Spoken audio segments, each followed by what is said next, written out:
Miss Foster, and tonight I will be reading Once Upon a Penguin by Magda Brawl. One day, on a cold and remote iceberg, Paco the penguin stumbled upon something. It was big and red and flippy-flappy in the middle. Was it a roof, a raft, a glider, a windbreaker, a hat, a bottom warmer? The thing didn't do very much, and the other penguins quickly lost interest. But Paco's curiosity grew and grew. He stared at the big red flippy-flappy thing, trying hard to figure it out. And as the days and the weeks went by, the little marks started to make sense. Paco was a very clever penguin.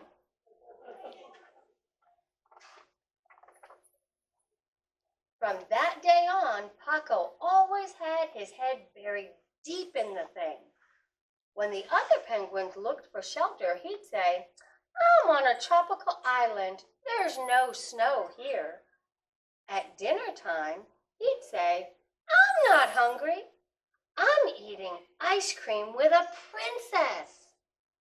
And at bedtime, he'd say, "I can't go to bed yet.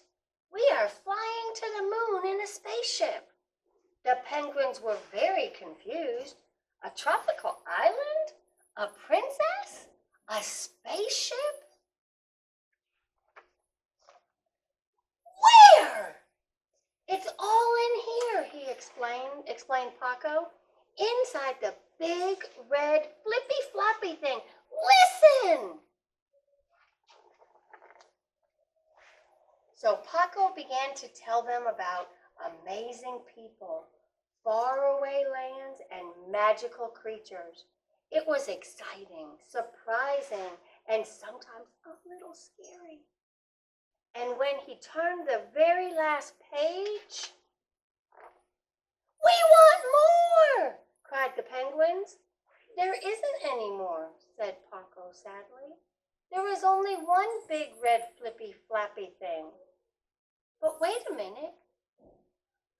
What was this? "Property of Anton Library," read Paco.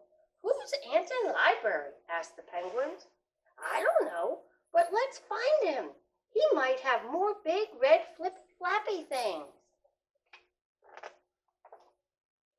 The penguins liked the idea very much, so off they went across the sea, over mountains, Anton, and through thick leafy jungles, until eventually they arrived in a city. How different it was from Paco's cold, remote iceberg! It was crowded and noisy, and everyone waddled so fast. "Why won't anyone stop?" cried Paco. But suddenly they spotted a familiar face. "Princess!" who took them to Anton Library.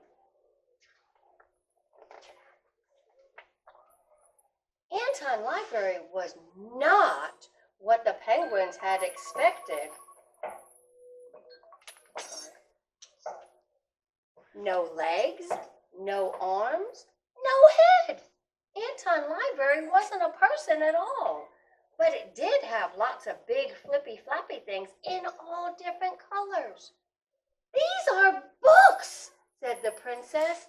"Let's read." So they did, right until closing time. Once upon a penguin. "Closing time," cried Paco. "But I have to know how the story ends." "You can take it home," said the princess. "Everyone can borrow books from a library." And as more and more books traveled back and forth, Paco's little rock no longer seemed cold and remote, all thanks to a big red flippy-flappy thing. Good night.